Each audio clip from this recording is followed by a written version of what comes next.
Hey, architecture firm owners and emerging leaders.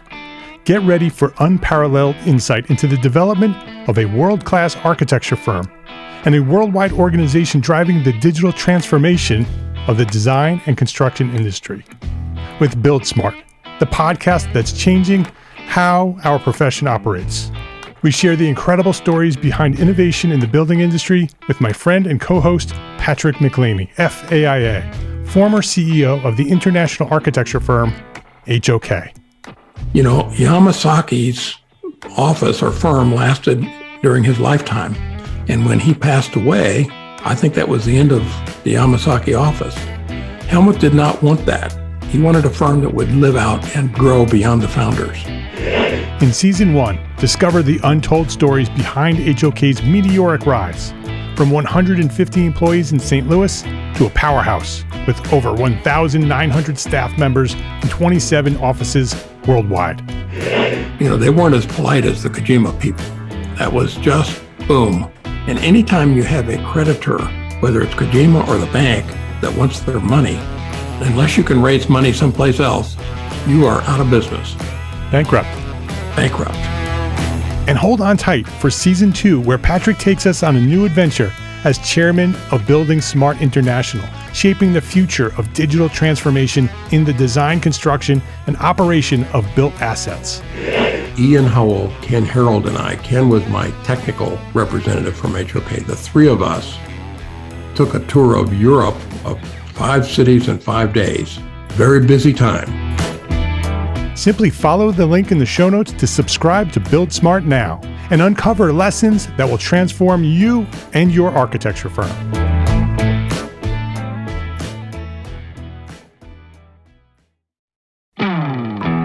Hey, architecture firm owners and emerging leaders. Get ready for unparalleled insight into the development of a world-class architecture firm and a worldwide organization driving the digital transformation of the design and construction industry. With Build Smart, the podcast that's changing how our profession operates. We share the incredible stories behind innovation in the building industry with my friend and co-host, Patrick McLeamy, FAIA, former CEO of the international architecture firm, HOK. You know, Yamasaki's office or firm lasted during his lifetime. And when he passed away, I think that was the end of the Yamasaki office. Helmut did not want that. He wanted a firm that would live out and grow beyond the founders. In Season 1, discover the untold stories behind HOK's meteoric rise, from 150 employees in St. Louis to a powerhouse with over 1,900 staff members and 27 offices worldwide. You know, they weren't as polite as the Kojima people. That was just boom. And anytime you have a creditor, whether it's Kojima or the bank, that wants their money, unless you can raise money someplace else, you are out of business. Bankrupt. And hold on tight for Season 2, where Patrick takes us on a new adventure as chairman of Building Smart International, shaping the future of digital transformation in the design, construction, and operation of built assets. Ian Howell, Ken Harold, and I, Ken was my technical representative from HOK. The three of us took a tour of Europe of 5 cities in 5 days. Very busy time. Simply follow the link in the show notes to subscribe to Build Smart now and uncover lessons that will transform you and your architecture firm.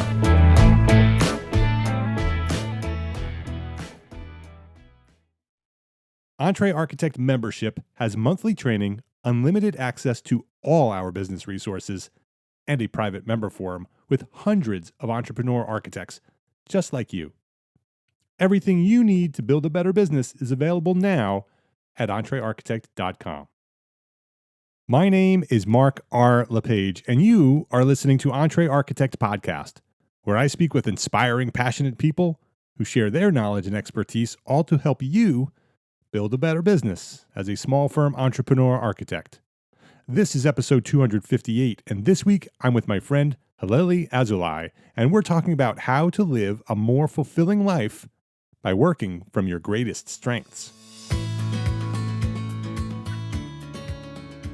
This episode of EntreArchitect Podcast is supported by our platform sponsors, Gusto. Gusto is refreshingly easy payroll, benefits, and HR for the modern small business. ARCAT, the online resource delivering quality building material information, CAD details, BIM, specifications, and so much more at arcat.com. And FreshBooks, the cloud-based accounting software that makes running your small firm easy, fast, and secure. Spend less time on accounting and more time doing the work you love.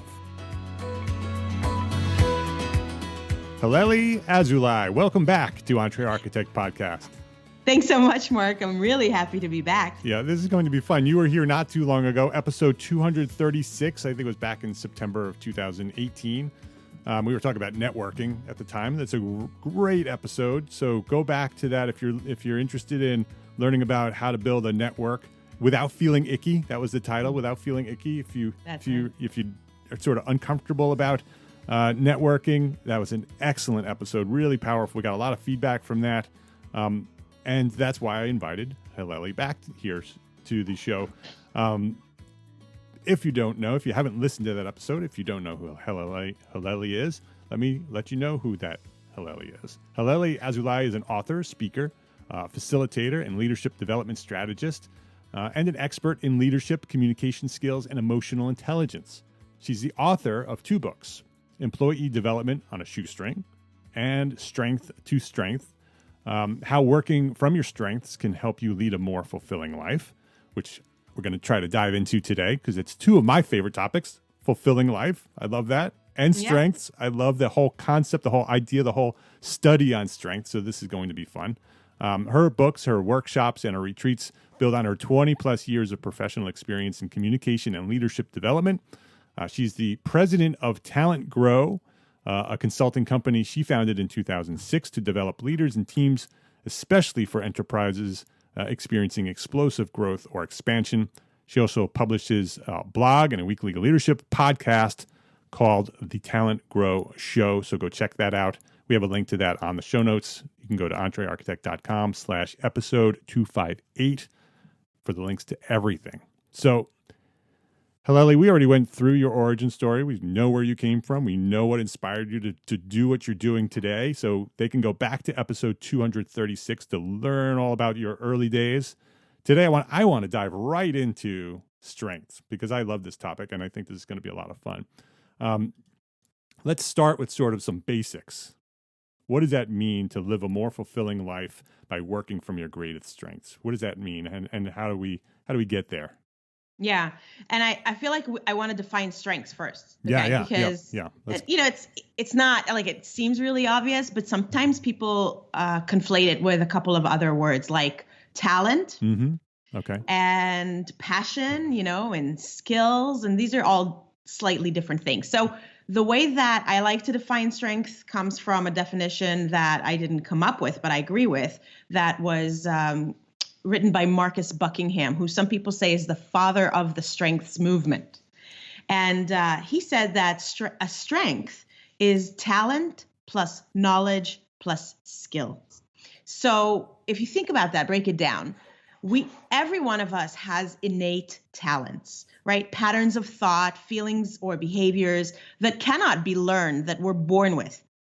And each of us, and we've all experienced this, and if you have children or have been around children, you see that it just comes out right away. When my older son was a baby, when he just learned how to stand, he would stand at the living room table and drum on the coffee table. I don't think most babies do it, especially when like Sting is playing in the background and he's perfectly on beat. Yeah.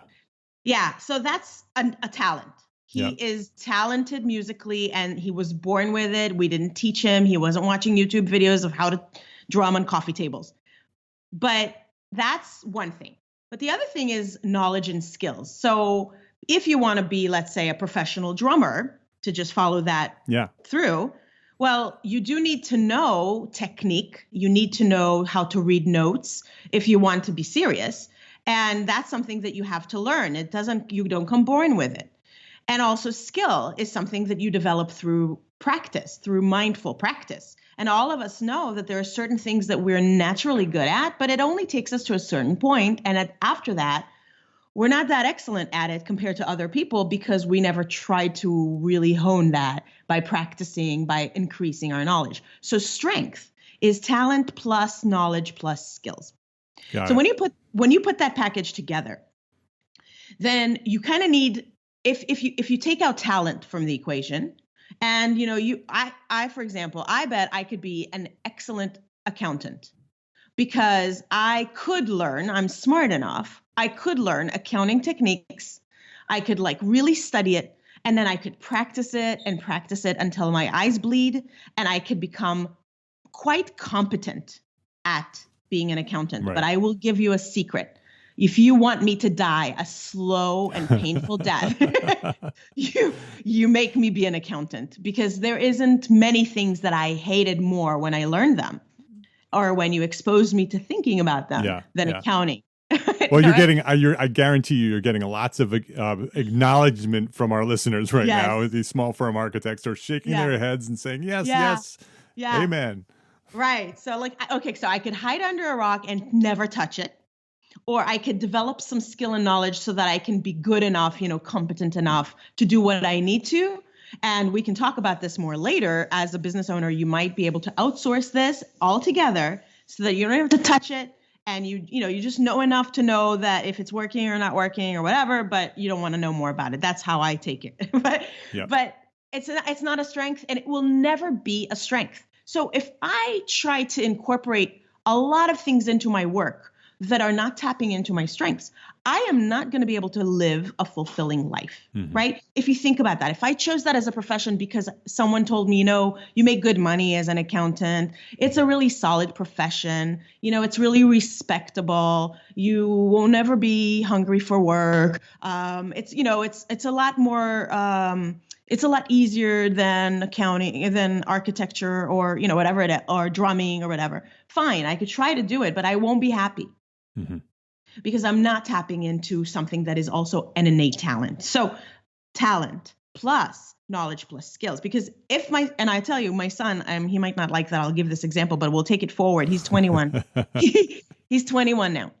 We started him on drum lessons very early. In fact, we had to convince the teacher to take him at age 3 and age 5, because usually people don't take drumming students until age 8 when they've matured enough to be able to sit still. But he had such unbelievable talent that we wanted to develop it. Right. And we got him into the lessons, and he learned fast and he developed a lot better, but he wouldn't practice.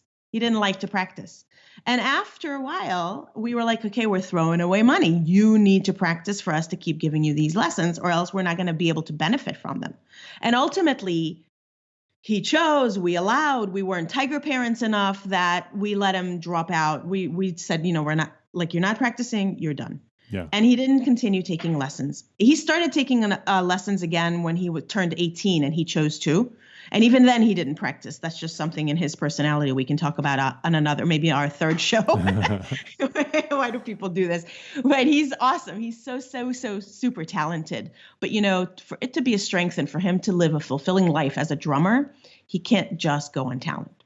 Yeah. Yeah. And that's so important to understand that talent and knowledge and skill.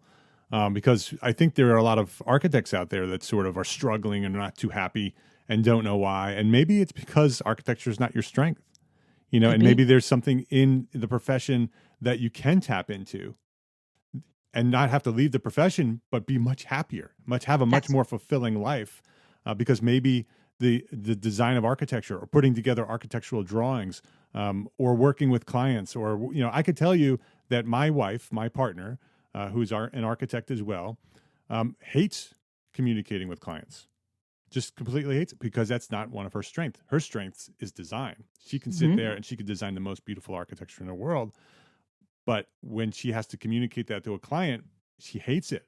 Yeah. And so you have to sort of find your place, and that's how you can leverage your strengths to live a more fulfilling life, is to find that. And what your strengths is, right? I mean, what your strengths are, because when you're doing it, you're fulfilled. I mean, you're literally full. Yeah. Right? It comes out of you. Yeah. I mean, I actually have 5 clues. Yeah. Let's talk about 5 ways to get some clues. I agree with you that I think most people already have lots of information that they've gleaned over their life. about what their strengths are. But I would say the first thing that's easiest for us to tap into is like a yearning. There's like a magnetic pull that draws you towards particular activities or towards particular environments again and again. That is, again, maybe not sufficient, but important for a clue about what your strengths might be. So, what do you keep finding yourself doing, or what do you keep wanting to do that you don't get to do? So, like for me, I have a natural strength at dancing, but I don't get to do it very much. And I actually feel sometimes, I'm not a woo-woo person, but sometimes I can say like my soul aches. When I'm not dancing for a long time, I feel that in every part of my body, like I need it. And when I dance, I feel like I've nurtured my soul. There's certain things that give you that kind of satisfaction. The other thing that you mentioned is that sense of flow. I don't know if you're familiar with the concept of flow. It was something that was initially coined, I guess, by a researcher whose name is so hard to spell and so hard to say. We'll go back and Google it later. It's okay, let me say it again. Mihai Csikszentmihalyi. Yeah. He's over at Claremont Graduate University. And that sense of flow is when you lose sense of time. When you don't notice that you're hungry, you don't notice time has passed. If you've ever been engrossed in something, and then you suddenly pick your head up and it's like, oh my God, it's been 3 hours and I forgot about lunch. And and it's not necessarily that it's all like, unicorns and rainbows. There may be struggle in whatever it is that you're doing. There may be times when you're like really working hard, or you really can't figure out a solution to a problem. I mean, it's not all just naturally like, some kind of a trippy high, but it's a zone that you're in, right. Like in the zone or in the flow that you don't notice anything else. That's a really good sign that you might be working to your strengths. Yeah, I think some architects experience that when they're designing, if design is your strength, when you're sort of focused on what you're doing and you're designing and you're ripping the trace off and you're sketching over it, or you're working on the computer and it just keeps going and then you pick your head up and you realize, oh, it's dark outside. Yeah. I've been doing this all day long and it feels like I just started because you were so involved in it and it was just part of who you were and it was just happening. Yeah. And if, like, for example, if you're the kind of person who loves talking to clients, as you're saying your wife hates, but if you're the kind of person for whom that's a really pleasurable activity. That's my strength. Yeah. And I bet then, Mark, that if you sometimes get into an interesting conversation with a client and you're supposed to only talk to them for a half hour, that's all they've paid for. I bet you that sometimes you have to set up 3 clocks in front of you, because otherwise you'll just talk to them forever because you love it. I'm shaking my head because it just happened yesterday. It literally just happened yesterday. It was supposed to be a quick meeting and I was there for over an hour just talking about all kinds of things. Just loved communicating with them. Yeah. So it's a good example, right? So those are 2 clues. I have 5. Yep. Another one is rapid learning. So if you are the kind of person who learns, if there's something that you seem to learn faster than other people, like you just get it, and especially when you love something, you also seek to learn more about it. I mean, there's like a nice symbiotic or kind of a positive circular relationship between getting more knowledge if it's based on something like that you do. Synergy, yeah. So when you try to learn about it, you seem to learn really fast, and it goes like easy. Once you learn it, you spark, and then you learn something new, and you learn it quick. Then that's a sign. It could be a sign. Again, I mean, really smart people sometimes learn a lot of things really fast. Right, yep. So like I said, I could probably learn certain things fast that would not be a strength of mine, but that is part of that kind of equation. And then 2 others, satisfaction and glimpses of excellence. So satisfaction means that you enjoy doing it. You enjoy learning about it. You enjoy the challenge of it. You enjoy solving problems related to it. And you get a sense of fulfillment from that activity. Because again, being good at something doesn't necessarily mean you get pleasure from it or satisfaction from it. But when you do, that might be part of the clues about the things that are your strengths. And glimpses of excellence are, again, you see how all of these are interrelated. Yep. But, sometimes when you can learn, and you can spend a lot of times trying to learn something, but you'll never really be excellent at it,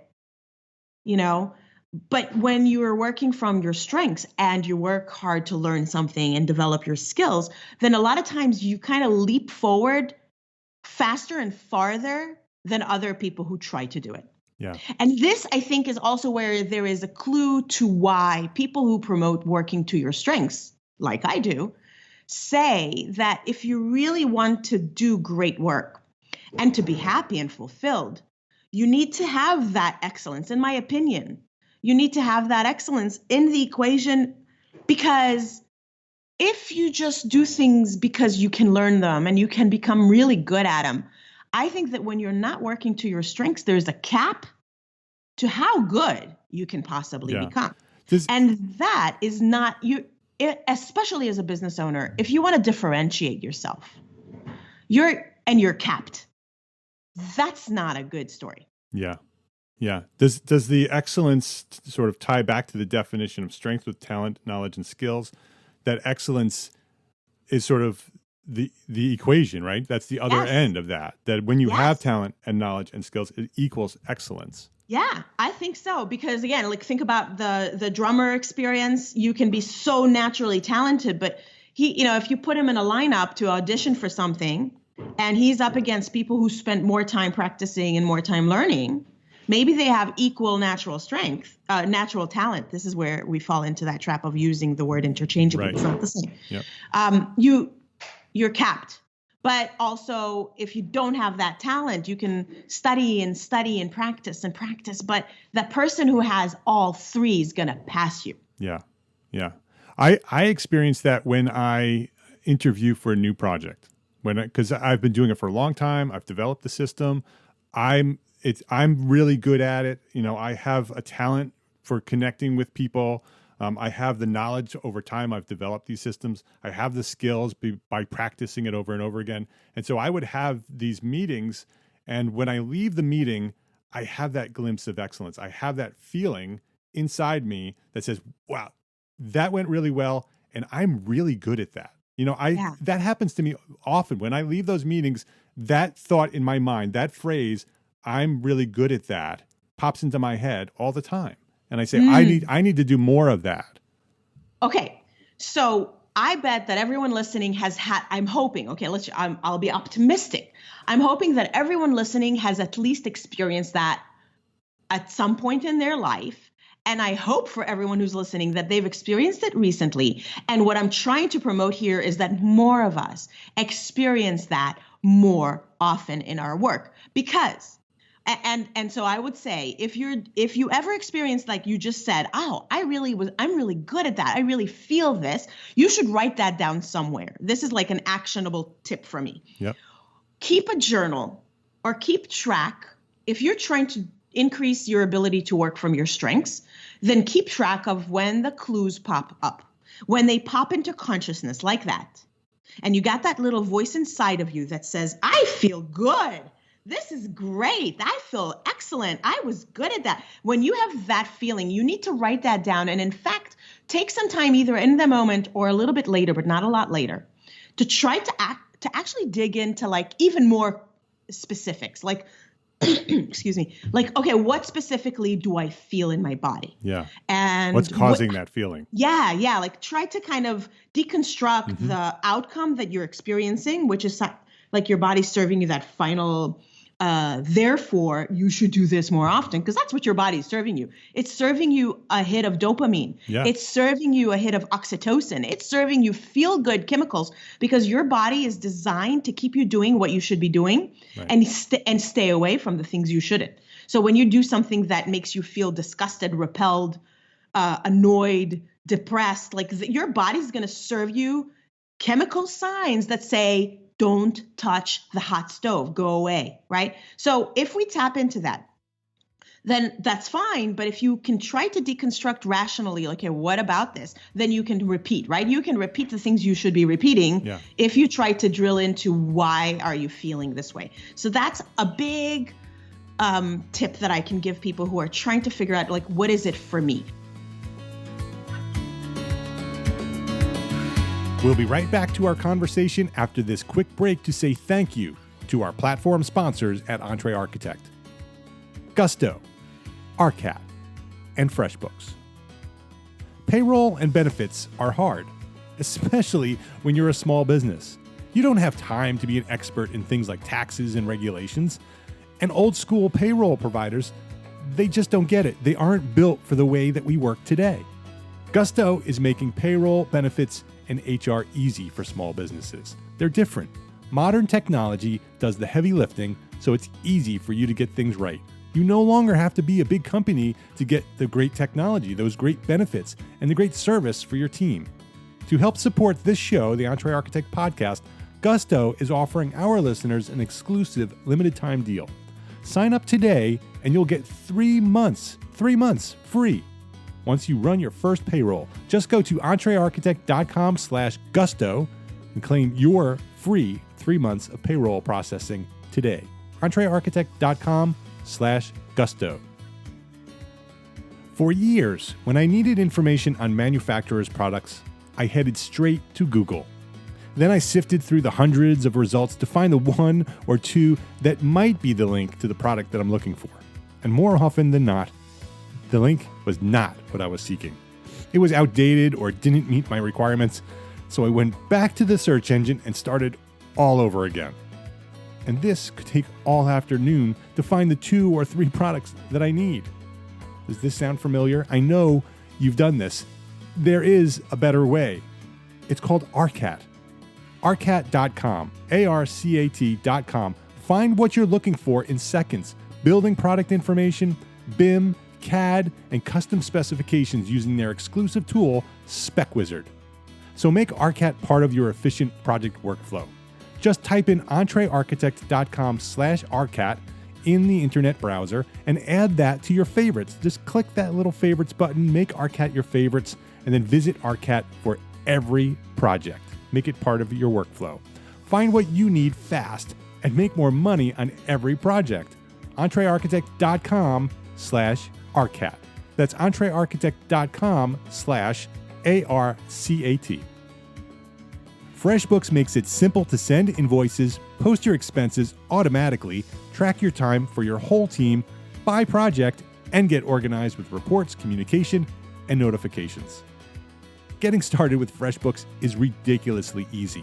Most people send their first invoice just seconds after starting their free trial. And the same goes for time tracking, managing expenses, collaborating with contractors, and viewing financial reports. It's fast and easy. And if you need help at any time, free award-winning customer service is just a phone call or an email away.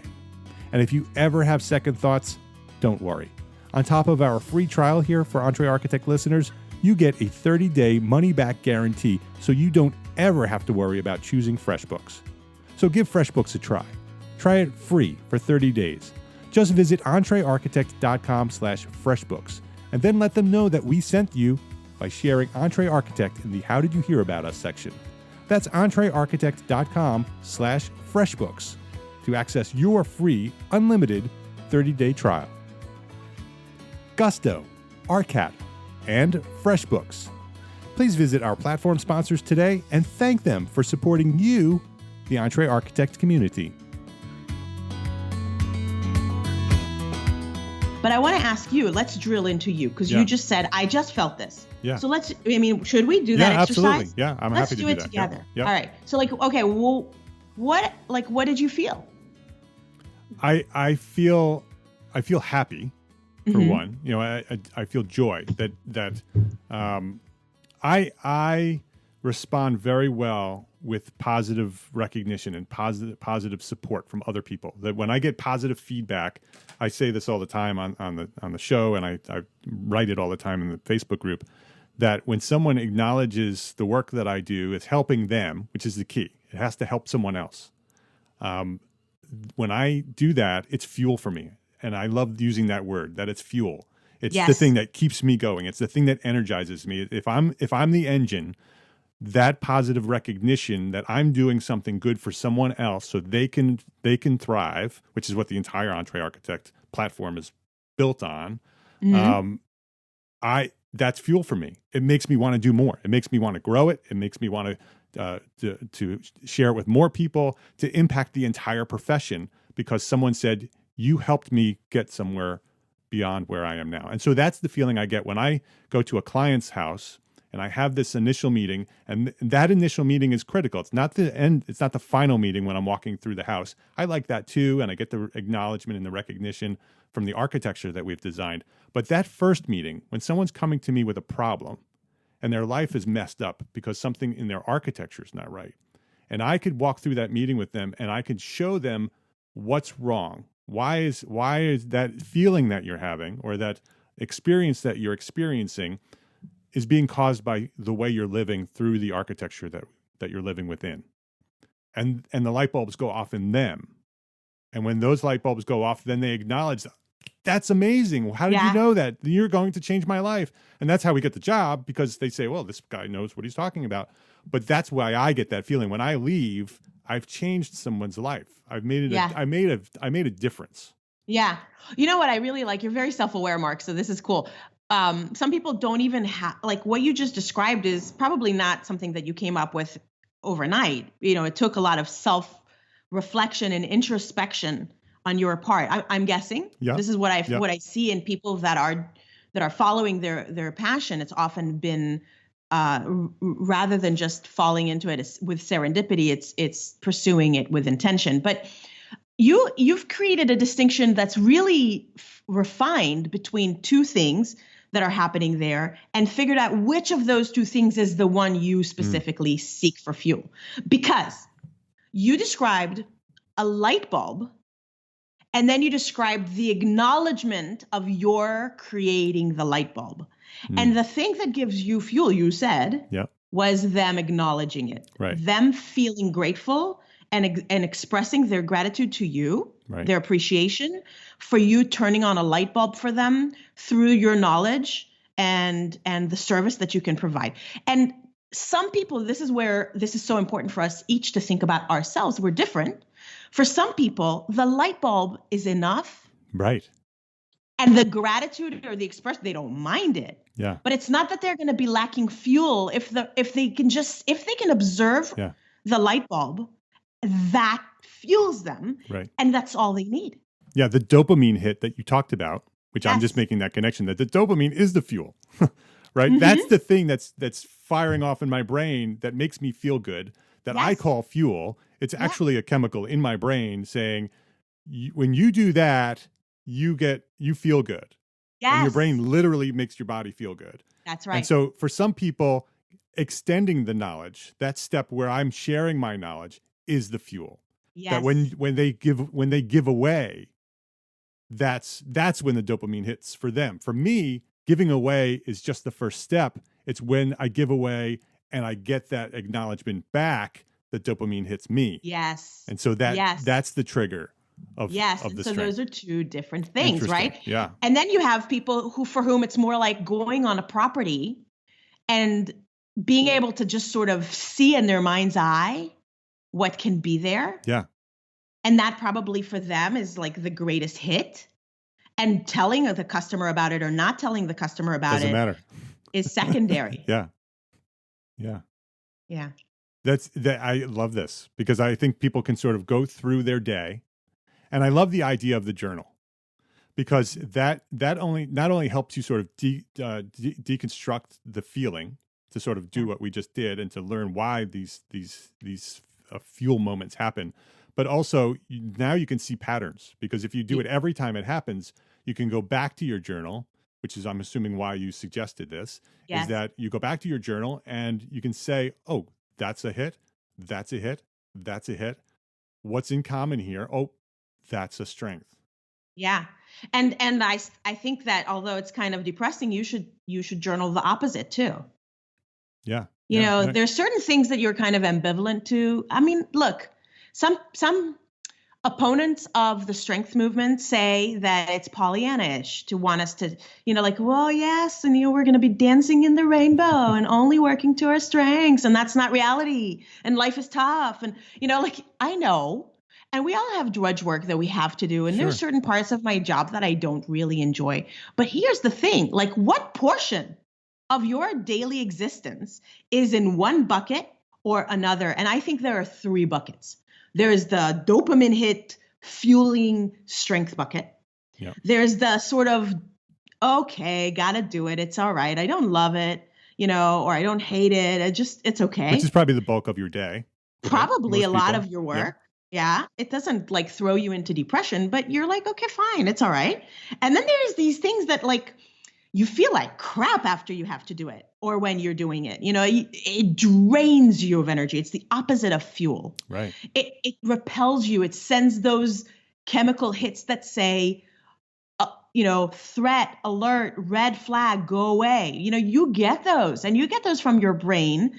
And those are not life-giving things. Those are not life-giving activities. Now, yes, some part of our work will probably involve that, but what you want to do, what you want to seek, and this is like that second half of that question you asked me earlier that now your listeners will probably be well aware that I take forever to answer one question. Well, this is super interesting. So, okay. You said, and you repeated back to me from the title of my book, how working from your strengths can help you live a more fulfilling life. And we first said, well, what is strength? Right. And then the second part of the thing is live a more fulfilling life. You should seek to fill your daily existence with more of the things that make you feel good and minimize the things that make you feel bad if you want to live a fulfilling and happy life. Yeah. And that's the key, right? So, yeah. so you're already experiencing them. It's part of who you are as a human being. You're experiencing strengths. You're experiencing these repelling events. By documenting them over time, you can start identifying them once you know what the definition is. So then you can actually look and say, oh, that's a strength, and that's a strength, and that's a strength. By documenting them, then you can identify those strengths. That's the first part of it, right? Is to awareness, identify what your strengths are. Yeah. And that now to actually leverage that to live a more fulfilling life, do more of that. Yes. And that also sort of leads to, well, what do I do with the stuff that I don't like to do, or sort of is a drudge? How do I fill in? I only have a certain number of days or a certain number of hours per day. I wear lots of hats as a small firm architect. I'm doing everything, including the stuff I don't like. And I know that I'm doing way too much of the stuff I don't like. How do I get more? How do I fit more of the stuff that I do like and that I am good at and I do have strengths? How do I do that? Yeah. Well, and then the other thing is, remember the knowledge and skills part of the equation. You should also seek to grow your strengths. And that is another thing that a lot of people are doing wrong, because what they start to say is, I'm terrible at blah, blah, blah, or I don't like it when, and bosses do this to employees and organizations do this to people, where we try to spend more time growing your weaknesses. Right. Because we say, oh, there's a hole. This is something I'm not so good at. And let me get more knowledge and skills. Yes, you should neutralize your weaknesses so they don't hold you back.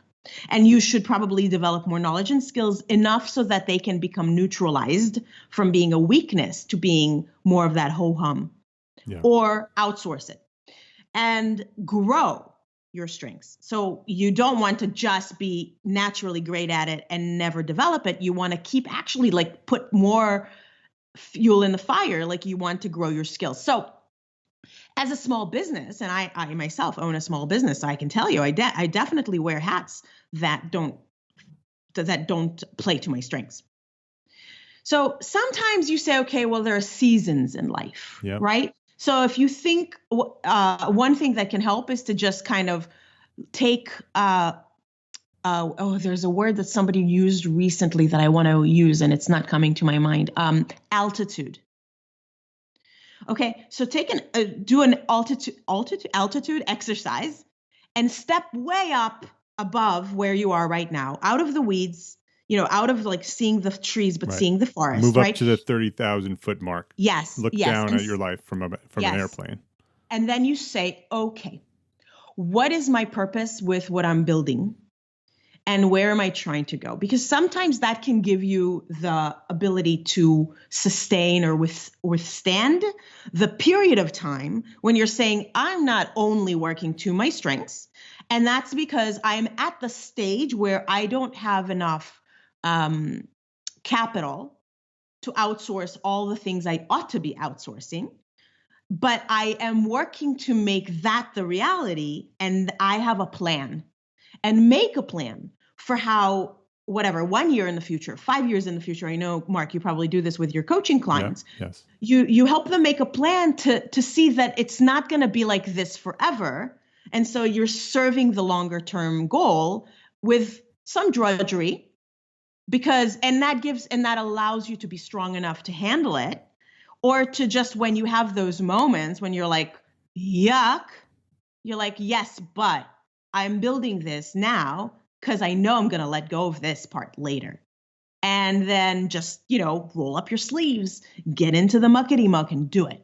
Okay. So that, I think, is one way that small businesses can do it. When you create a plan to move away from that, it just sort of helps, like anybody who's doing something that's really hard and terrible. When you're climbing that hill, you just know what's at the top. Then it gives you the strength to keep going. Yeah. Yeah. Gary Vaynerchuk calls it clouds and dirt. Okay. He says you have to live in the clouds because you have to know where you're going and it's sort of the big picture, but you also have to be in the dirt every day doing the work, getting through it, doing some of the things that you don't like doing to get to where you ultimately want to be. That's right.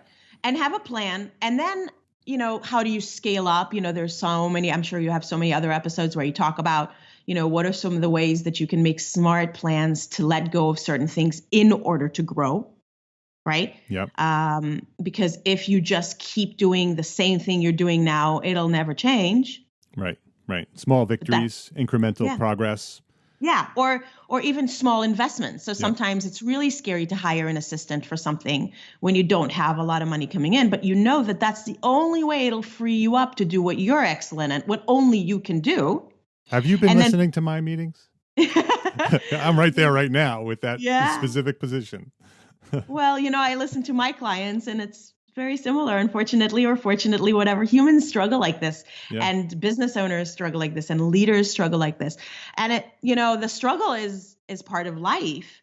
But what I'm trying to do, my goal is to just help as many people as possible kind of get the light bulbs, the awareness, and then help them have the skills, and then kind of motivate them to take action so that there are more people in the world using their strengths and living in a fulfilled way, because I think that if I'm surrounded by people like that, it's going to be a better world. Yeah.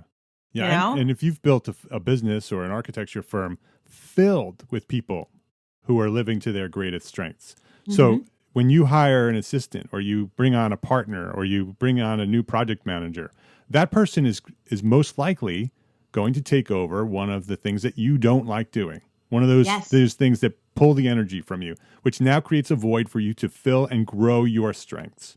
Yeah. And so, but that person that you've hired has fuel doing the thing that you hate doing.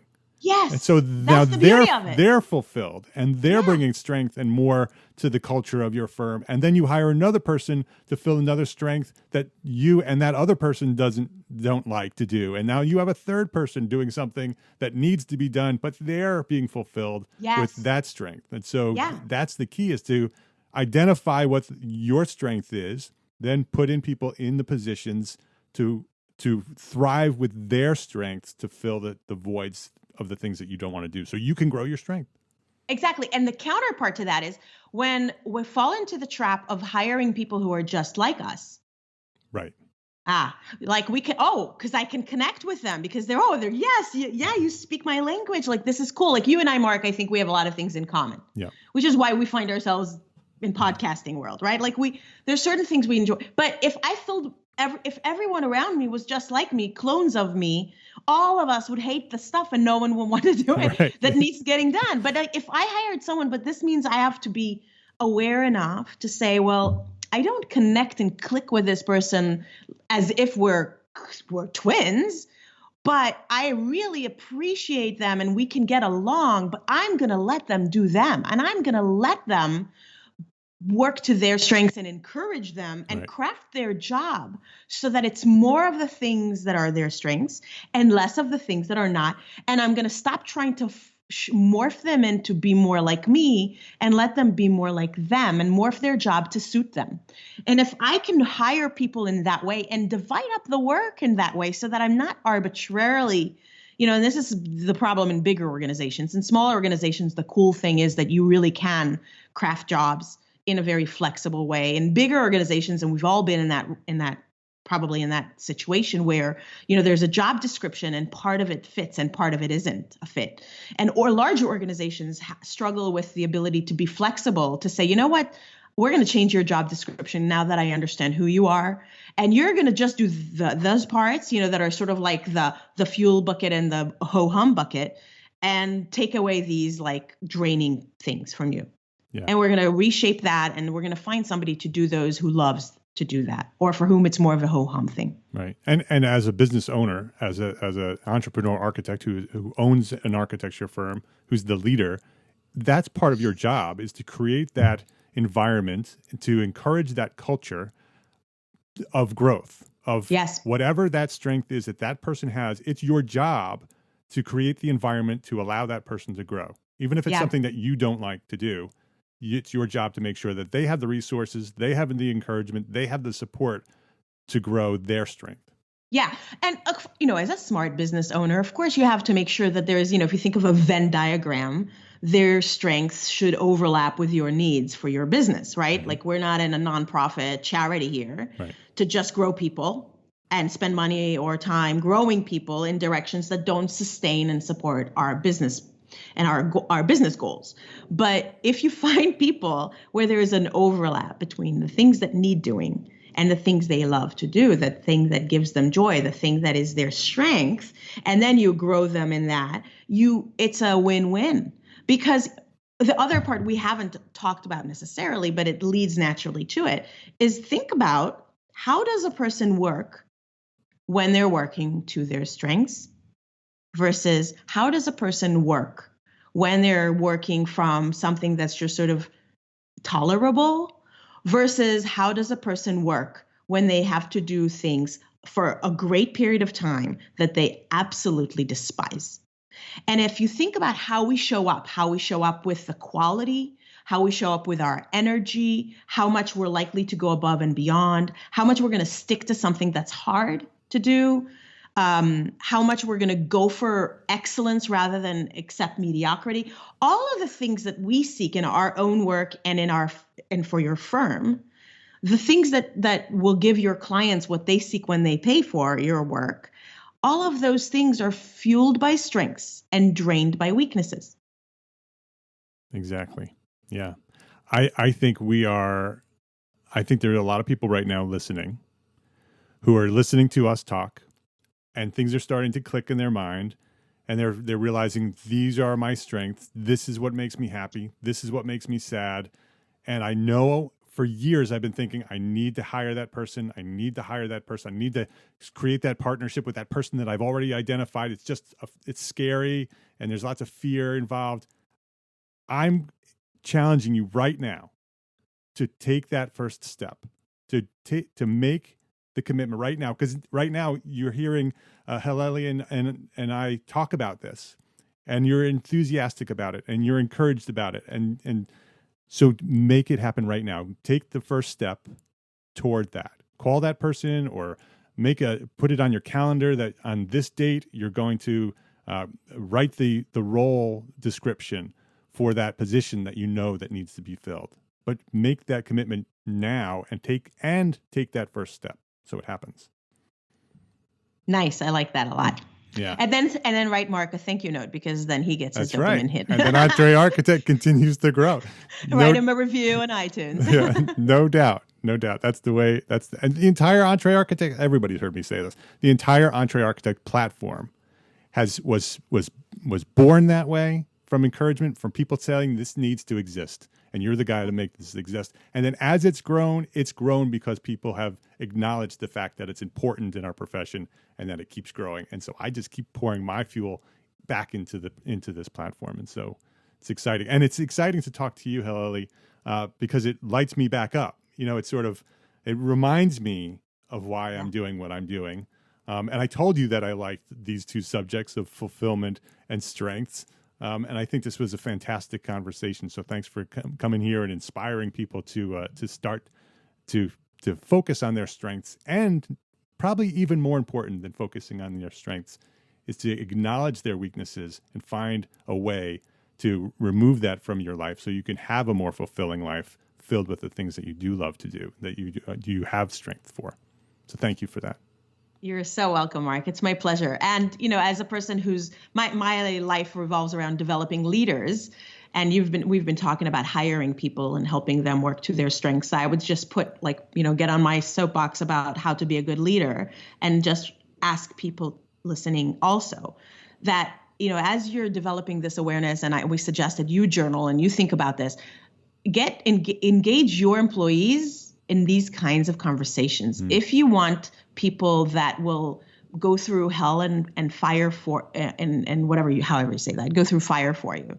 You can be the kind of leader that inspires them to develop an awareness and work to their strengths. Yeah. And you can just pass on what you're learning and how you're doing it for you to the people that work for you. Yeah, very good advice. Very good advice. And I'm going to ask you my final question that I ask everyone, and that might be the answer. So you can just say that's the answer if it is. But what's one thing that a small firm architect can do today to build a better business for tomorrow? Yeah, I would say discover your strengths and work towards using them daily. So your question to yourself is, what are my strengths?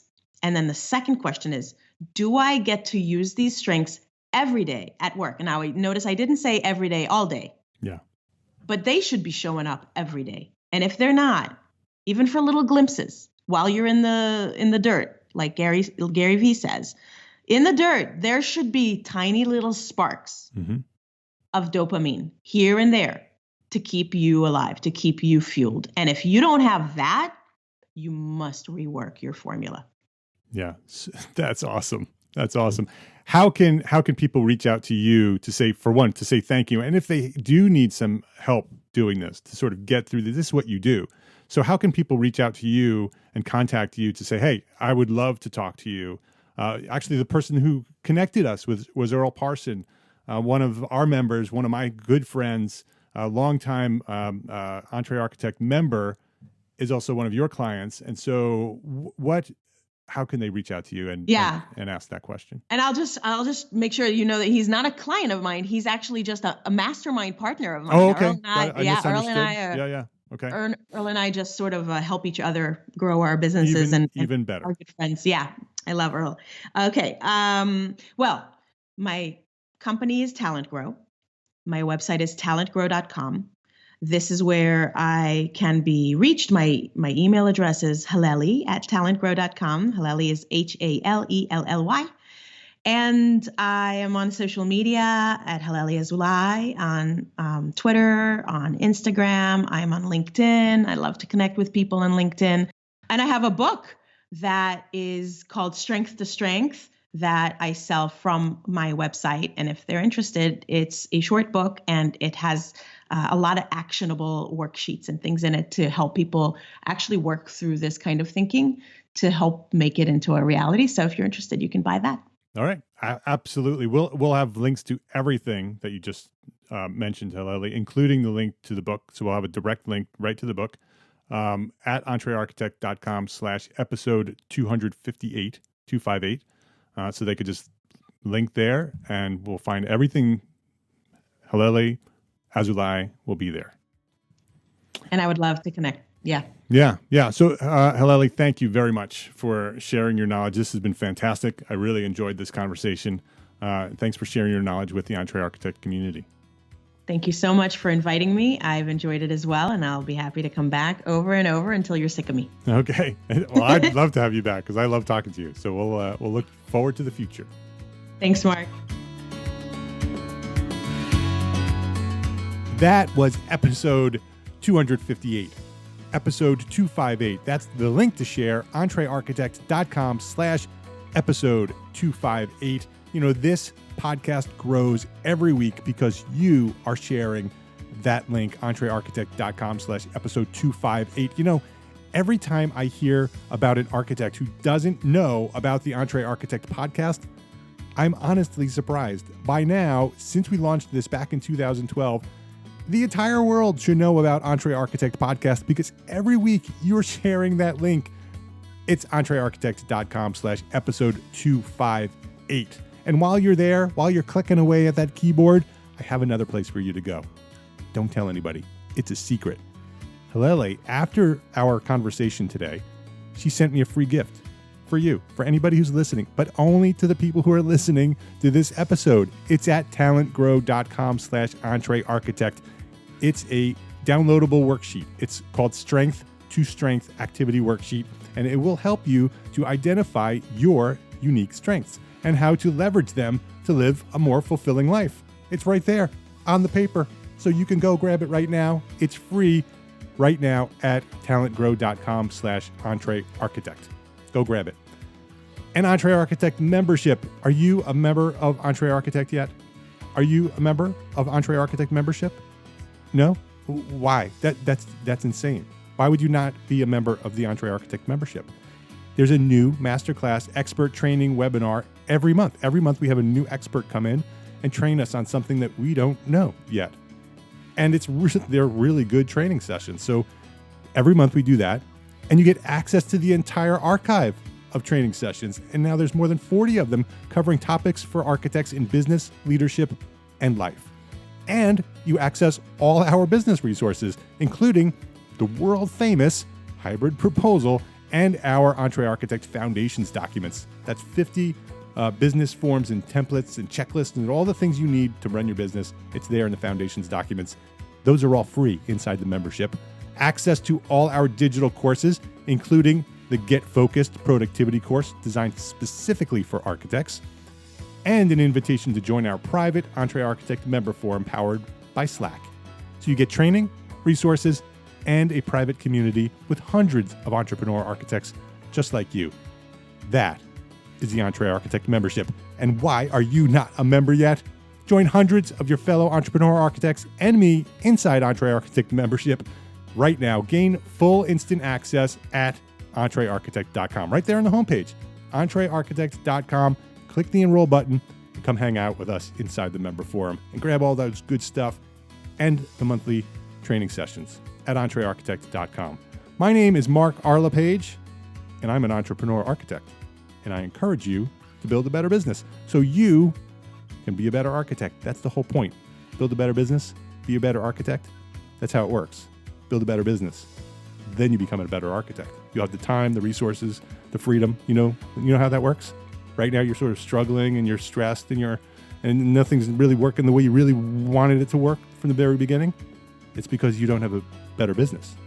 Build a better business, then be a better architect. Join us, EntreArchitect.com. Love, learn, share. Thanks for listening. Have a great week.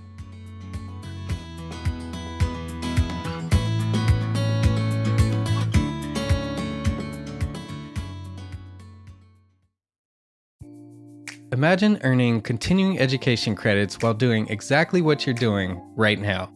Well, you can. Gable Media has revolutionized the way you earn your continuing education credits with a groundbreaking approach. Forget running around town and scouring the internet for credit-worthy courses. Fulfill your CE requirements effortlessly by listening to engaging podcasts just like the one you're listening to now. Our podcasts are designed to educate, entertain, and inspire, all in a user-friendly environment. But wait, there's more. Architects, Gable Media is also approved as an AIA continuing education services provider. Upon completion, we handle everything, from reporting your hours directly to the AIA to storing your certificates in your personal Gable Media profile for your self-reporting needs. So follow the link in the show notes and start earning your credits in the most innovative and entertaining way possible with Gable Media. Attention architects and creative minds, get ready to supercharge your brand with Build Your Brand, the podcast that's unlocking the secrets of branding success for creatives. Hey there, it's Mark Arlepage, founder of EntreArchitect, and I'm inviting you to join my friend, architect marketing expert Jeff Eccles at Build Your Brand podcast, where he explores the captivating stories of the world's top brands and transforms their lessons into powerful moves for small firm architects and creatives like you. In Season 1, Jeff shares the thrilling tale of Southwest Airlines, where he dissects their journey to the summit and distills it into strategies tailor-made for you. It's important to keep in mind that companies like Southwest compete in the real world, just like you, and face real-world challenges, just like you. You might be surprised at how similar those challenges are to the struggles that you grapple with on a day-to-day basis. Don't miss out on your blueprint for success. Subscribe, tune in, and let's build your brand together. You may have noticed that the very best brands in the world are also known for having somewhat unique corporate cultures. That's often the glue that holds everything together when they encounter those rough spots. We don't do it because it inconveniences the passengers to whom we are primarily dedicated, the short haul, frequent flyer. Follow the link in the show notes to subscribe to Build Your Brand today. Remember, no matter the size, the journey's the same. Your brand's journey to the top starts here.